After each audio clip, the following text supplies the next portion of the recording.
So welcome back to Team ContiBreak. Today we will be featuring the new, well, not entirely new, but the newer version of the HG's favorite game, Legend of the Five Rings, or L5R for short. So it is now handled by Fantasy Flight. Before it was actually held by Other Rock Gaming Corporation and also Wizards of the Coast at one point of its life. Now it's back. It comes to different hands, hopefully very capable hands, and we will be showing you what changed with the new L5 game with this box opening. So here we go. The cover art, backside. Brief history of Legend of the Five Rings. This is a game set in a land called Rokugan.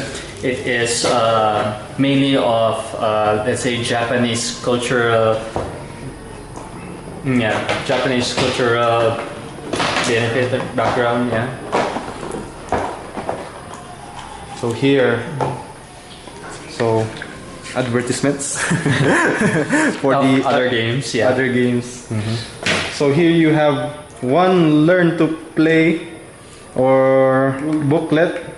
Also will book more stuff covered in now. So unlike the old L5R games, the rings, meron pa bang rings dun sa dun na cards?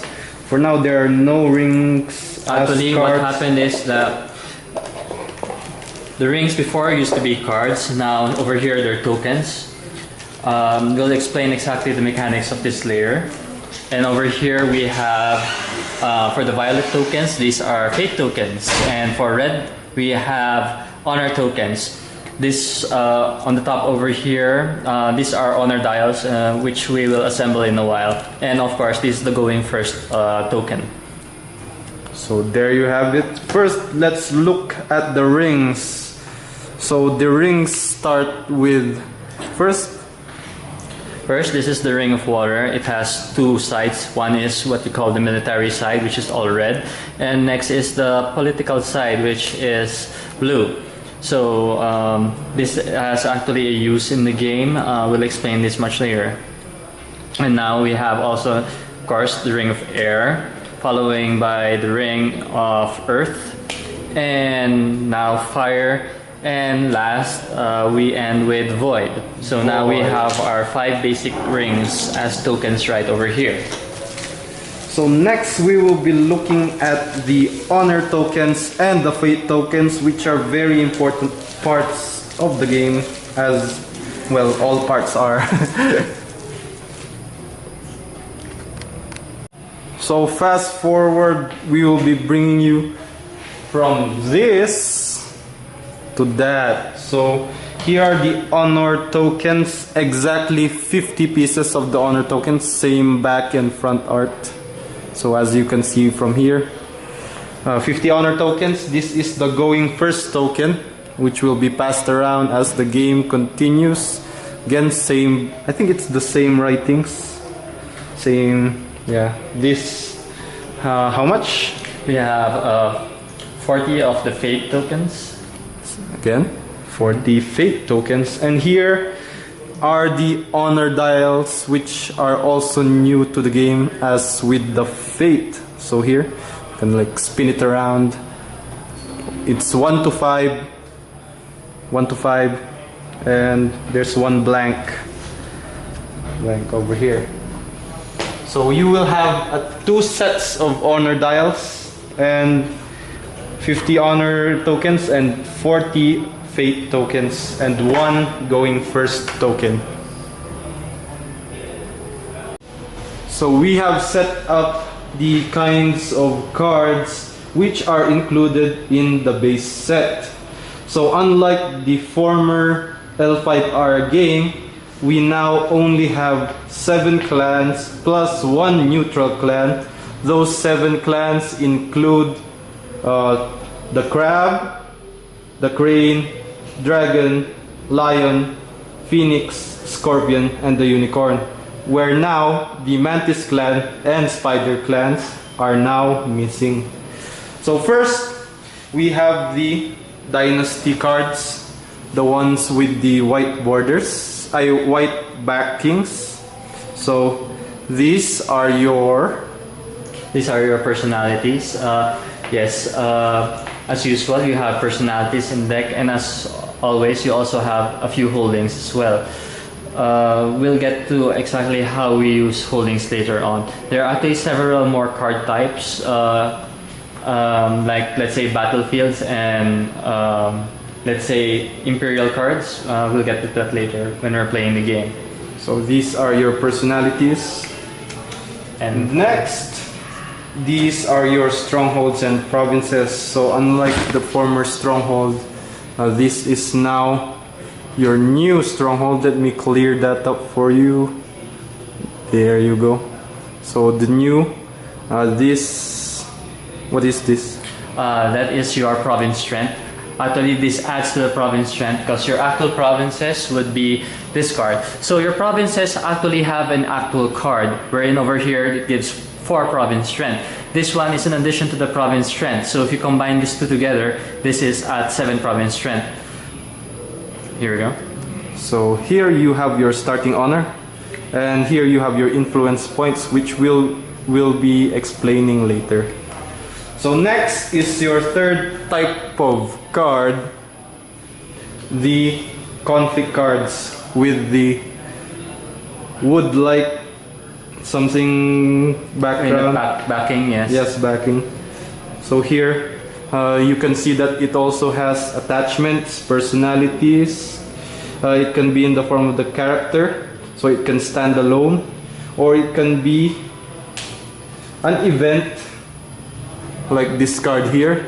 An event, which is like if you play Vanguard, is like an auto skill, which well, your events and your old for old players over there, these are like your old Red Faith cards. And as usual, we also have your items. So here are your weapons, and yes, we also have spells. And the new ruling for L5R is that you can attach cards on both sides of the battlefield. Whether you want to place a weapon, you can place it either on your participating character or on his character instead, as long as they're within range. Now, and something also relatively new is your role. so these take on a replacement for what we call the Sensei cards in old L5R. These are also double backed. Over here in the front side are the keepers, and on the back side are the seekers. So you can be either a seeker or a keeper of an element of your choosing.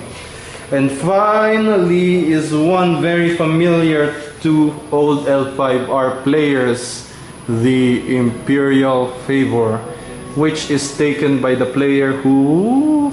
Imperial Favor is taken by the player every turn who has the most rings. We'll explain that concept once we are running the final game. And finally, and not yet finally, we also have a phase sequence card here. It explains actually what the rings do. So each battle, a player will be choosing a ring, and he'll be choosing whether he goes for military or political, choosing a province after that, and he will be gaining the rings effect if he wins the battle. It's kind of like your cheat sheet. Mm-hmm. And this, I'm sure this is finally, is your honor or dishonored token. So each has its own effect.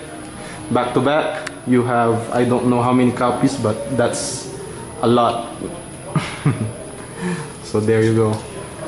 Alright, we'll be running a few decks in a moment, so please hang on. Hang on! So here's the setup of the new L5R game. As you can see here, we have our fate tokens and our honor tokens. So, and here we have the conflict cards. As you remember, wooden back. And here we have our dynasty cards, white.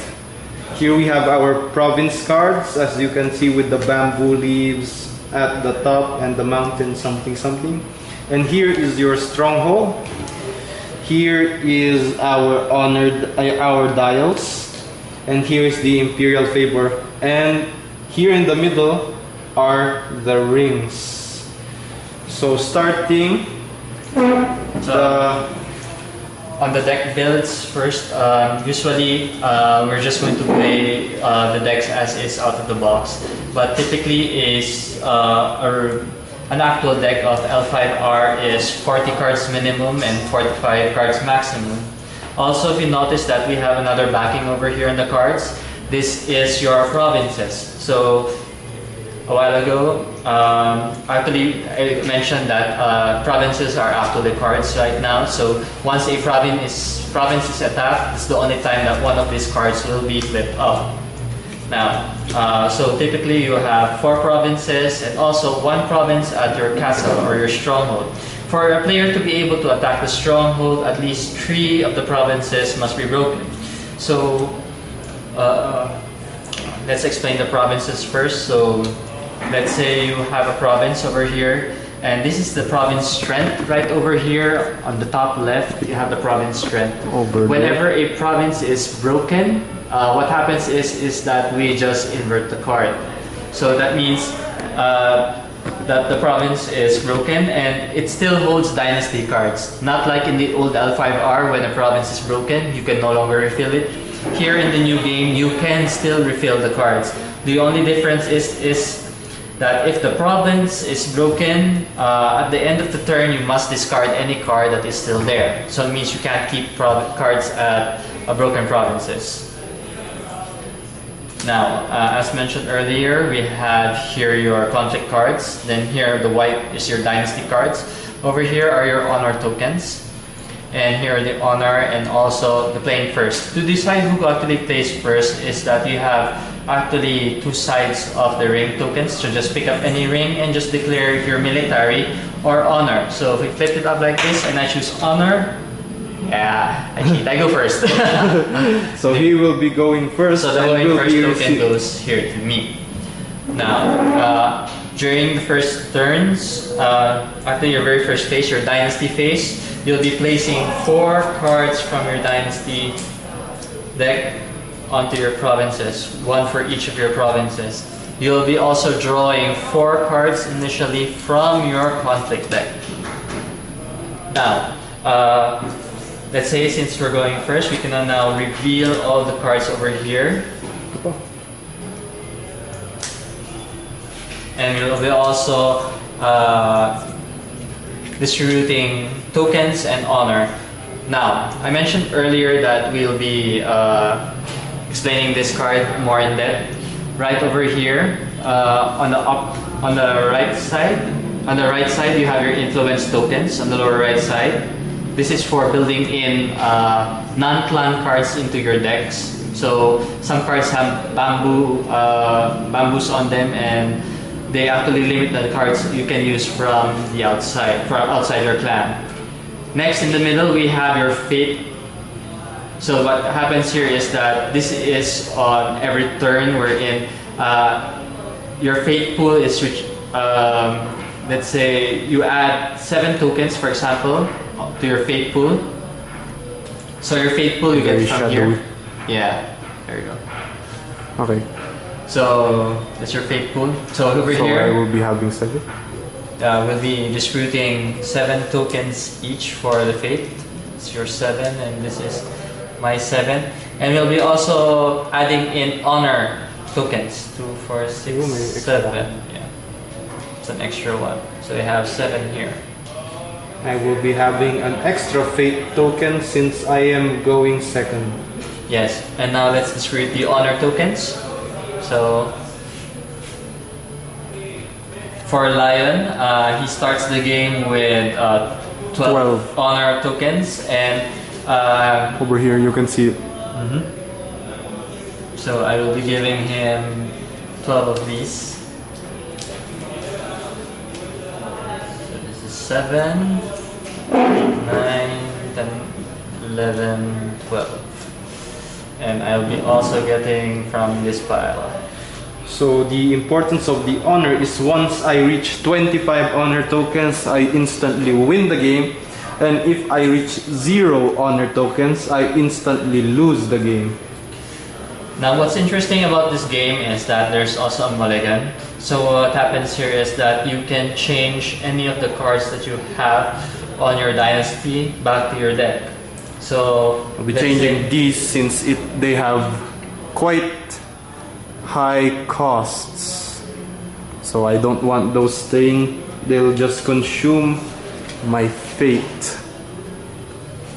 Here, as you noticed, I'll be also changing these cards. And also the Crane champion has also changed genders. I'm sorry. Anyways, so Lordji Hotaro will be going back to the deck. Will be shuffled back to the deck. Then we'll be refilling those back face down, face up. Yes, face up. Oh, I think they went back.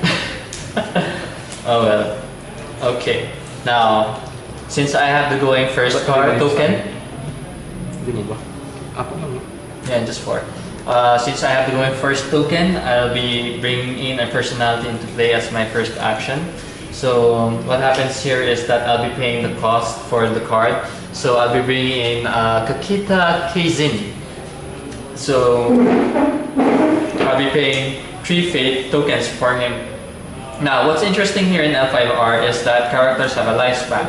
So once I bring a character into play, I have to choose whether I want to keep him in play longer or just want to use him for the turn. Since I believe I want to keep him in play longer, I will place a fate token on him. What this does at the end of the turn, it makes certain that he remains in the game. You can no longer place fate tokens on him during the course of the game once he's there. So during your dynasty phase is the only time that you can place tokens on him. So let's just place 2 tokens.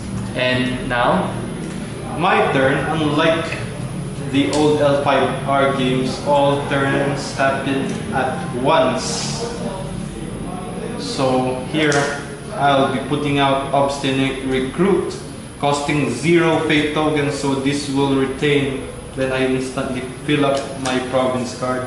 Then I will choose not to put any more fate tokens onto that recruit, passing the turn to Mr. Quillfort. so I'm just going to place 1 more person into play and place another token on him. And I will also discard the cost. Okay. So my turn again. I'll be paying 1 fate token to put out Matsu Berserker. Then I'll put 1 fate token on him. And of course, since it's my turn once more, I will pass. Since I was the first to pass during the dynasty phase, I automatically get 1 more fate token. After which, we make use of these. Now, these are the honor dials in which it ranges from 1 to 5. So each player in turn.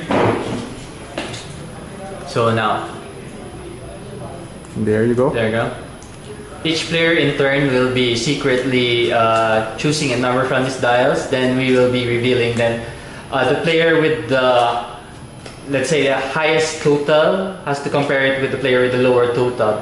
The difference is that the player with the higher total must give the person, his opponent, honor tokens equal to the difference from his own pool to the lower player. And each player will draw cards equivalent to the number that they revealed from their conflict decks. Here we go. So here we'll be betting some stuff. The number you have chosen is equal to the number of cards you will draw from the conflict phase. At the same time, the difference is the amount of honor tokens you will be giving to your opponent. If you remember correctly, if you have 0 honor tokens, you instantly lose.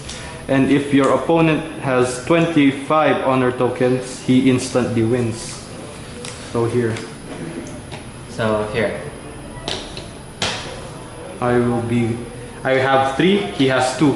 So that means that he will be giving me 1 honor token, and he will be drawing 3 cards from his conflict deck, and I, on the other hand, will be drawing 2 cards. So the final phase for our video, since it's just a box opening and a sneak preview, we'll be showing you the most important part, the battle phase.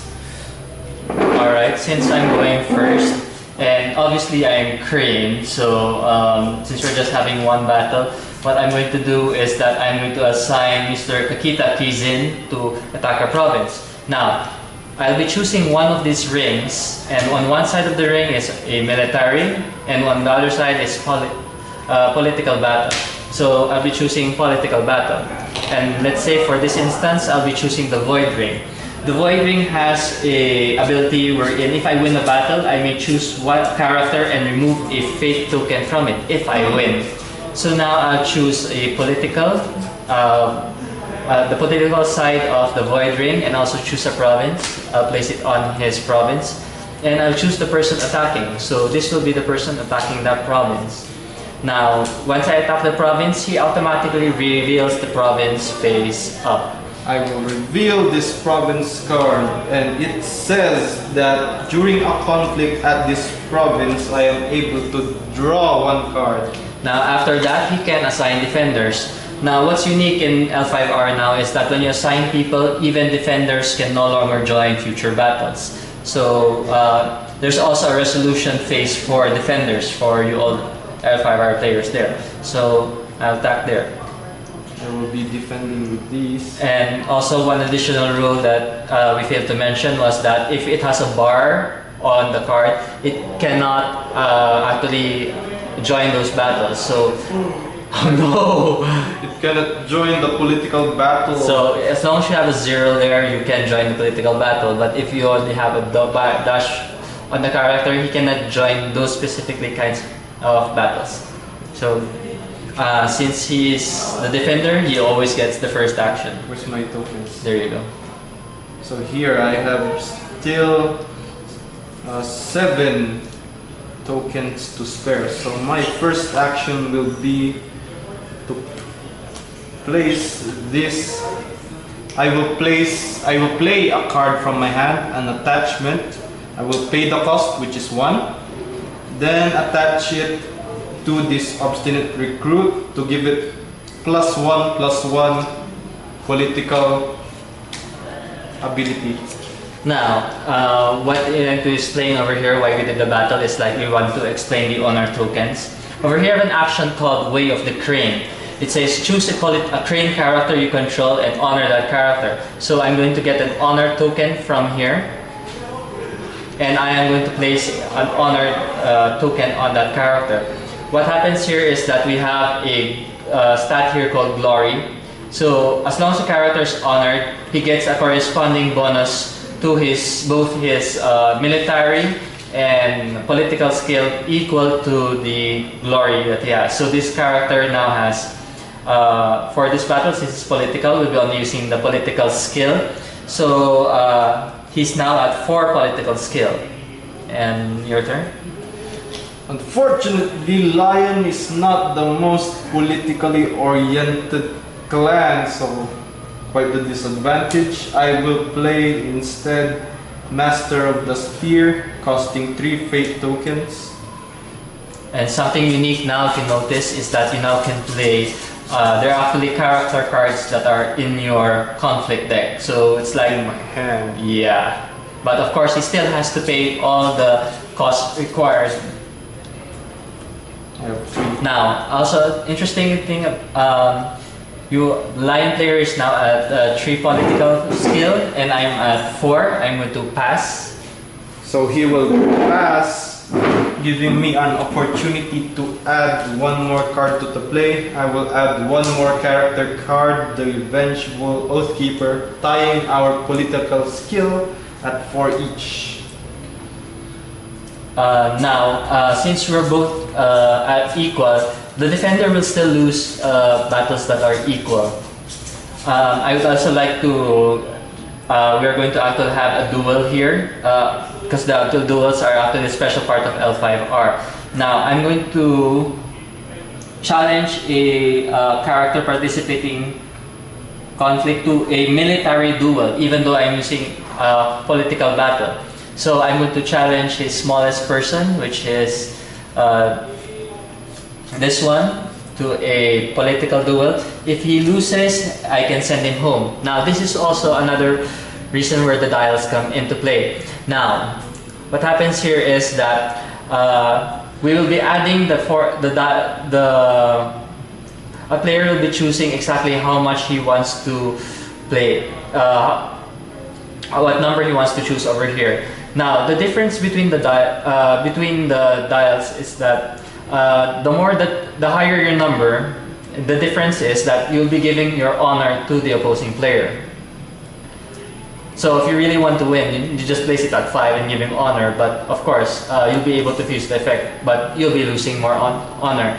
So let's have a duel, Ivan. I will be placing it here. And I will be placing mine here. So let's reveal. I have a 3. I have a 1. So that means I'll be losing 2 honor, and I'll be giving him 2 honor from my own pile here. And that means I lose that duel. And he will be going home, back to his fief. So going home.